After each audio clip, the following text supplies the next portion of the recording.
पण तुम्ही माझं म्हणणं तर ऐकून घ्या. तुम्ही का विरोध करता ते तरी सांगा. श्रेयस, तुला कळत नाहीये का? लहान आहेस तू. तिच्या समोर का मला तोंड उघडायला लावतोय? डॅड, पण माझं श्रेयस प्लीज, या विषयावर पुन्हा बोलायचं नाही. हा विषय इथे संपला. Stop it. हे सगळं मला आता असंही होतंय.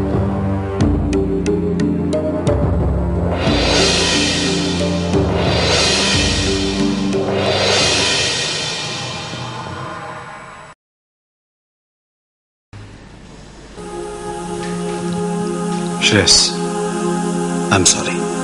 डॅड, पण माझं ऐकून.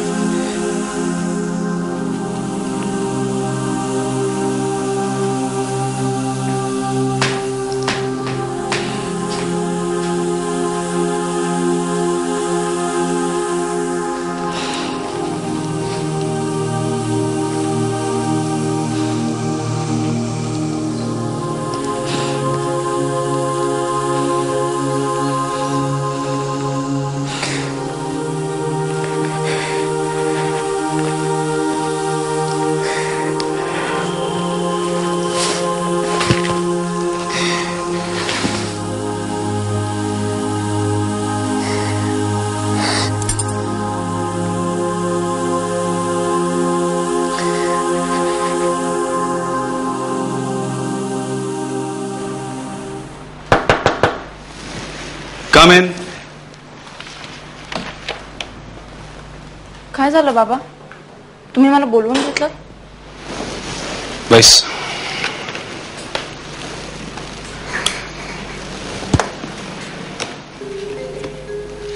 मानसी, मी तुझ्याबद्दल श्रेयस समोर जे काही बोललो त्याबद्दल मी तुझी माफी मागणार आहे. माझा तुमच्या दोघांच्या लग्नाला विरोध होता याचं कारण खूप वेगळं आहे, जे मी तुला आता सांगणार आहे ते तू शांतपणे आणि मन खंबीर करून ऐकावंस अशी माझी इच्छा आहे.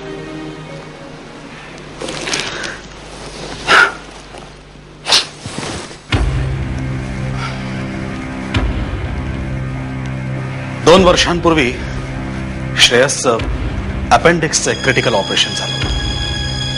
बराच रक्तस्राव झाला होता. 3 बाटल्या रक्त द्यावं लागलं होतं त्यावेळी त्याला. त्यातून तो बरा झाला. 6 महिने व्यवस्थित गेले. एक दिवस संध्याकाळी ऑफिसमधनं घरी आला तो ताप घेऊनच. त्या दिवशीची संध्याकाळ त्याने गोळ्या घेऊन वगैरे काढली. पण नंतर हे वारंवार घडू लागलं. बरेच दिवस तो आजारी असायचा, म्हणून मी त्याला डॉक्टर मोदींकडे जाण्याचा सल्ला दिला. तो डॉक्टर मोदींकडे चेकअपसाठी गेला आणि 2 दिवसांनी डॉक्टर मोदींनी मला त्याचे रिपोर्ट्स घ्यायला एकट्यालाच बोलावला. ते रिपोर्ट्स त्यांनी माझ्या समोर ठेवले. मी त्याचे रिपोर्ट्स असे बारकाईने वाचत होतो आणि मला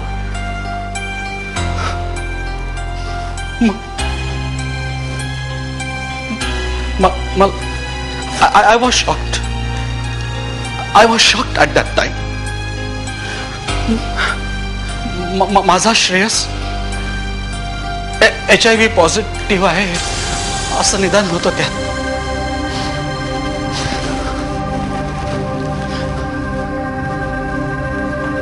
नाही, माझ्या श्रेयसला असा आजार होऊच शकत नाही.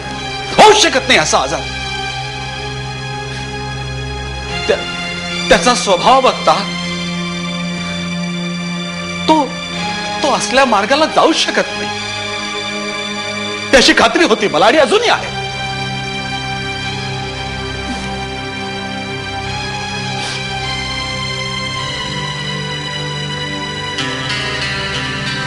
पुढे मी आणि डॉक्टर मोदींनी त्याची केस हिस्ट्री नीट स्टडी केली आणि आमच्या असं लक्षात आलं की त्याच्या ऑपरेशनच्या वेळी त्याला जे रक्त दिलं गेलं होतं त्यामुळे हे सगळं झालं होतं.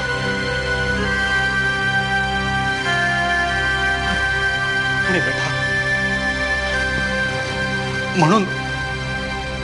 म्हणून माझा तुमच्या लग्नाला विरोध होता आणि अजूनही आहे. जेव्हा मला माहिती आहे की माझा मुलगा HIV पॉझिटिव्ह आहे, तेव्हा तुझ्यासारख्या गोड निष्पाप मुलीचा बळी मी का घेऊ? तूच सांग मला. बाबा, तुमच्या ह्या सांगण्यावरनं एक गोष्ट माझ्या लक्षात आली आहे आणि तिचा मला खुलासा करायचा आहे. श्रेयस आणि मी एका एड्स कंट्रोल सोसायटीमध्ये काम करतो. तुमची ही रिॲक्शन मला अपेक्षित होतीच, कारण का तुमच्या बोलण्यावरनं श्रेयस कुठे काम करतो हे त्यांनी तुम्हाला सांगितलेलं नसल्याचं माझ्या लक्षात आलं. बाबा, मी सुद्धा HIV पॉझिटिव्ह आहे आणि मलाही हा आजार एका मेडिकल मिस्टेकमुळेच झाला. हे जेव्हा मला समजलं तेव्हा मी मनानं पूर्णपणे खचले होते, उद्ध्वस्त झाले होते. पण हळूहळू मी स्वतःला सावरलं आणि अशा रुग्णांसाठी आपलं आयुष्य खर्ची घालवण्याचं ठरवलं. काही वेळानंतर श्रेयस तिथे जॉईन झाला. आम्ही एकत्र काम करायला लागलो.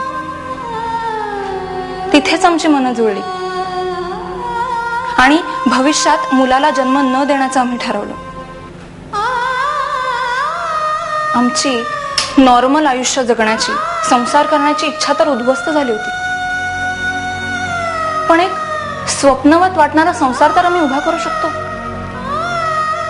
स्वतःच असं एक वेगळं विश्व निर्माण करू शकतो. आणि म्हणूनच बाबा, प्लीज प्लीज तुम्ही आम्हाला आशीर्वाद द्या. श्रेयस,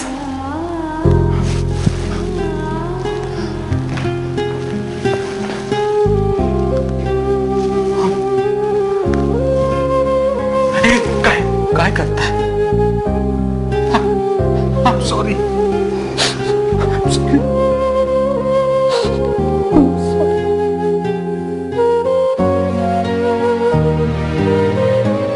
बोगनवेल सुंदर परंतु निरुपयोगी बिनवासाची फुले देणारी, स्पर्शू गेल्यास काटे टोचणारी. कोणास ठाऊक आपल्या अवतीभोवती सुद्धा अशी जोडपी श्रेयस आणि मानसी सारखा आपला संसार सुखाचा करत असतील, बोगनवेली सारखा.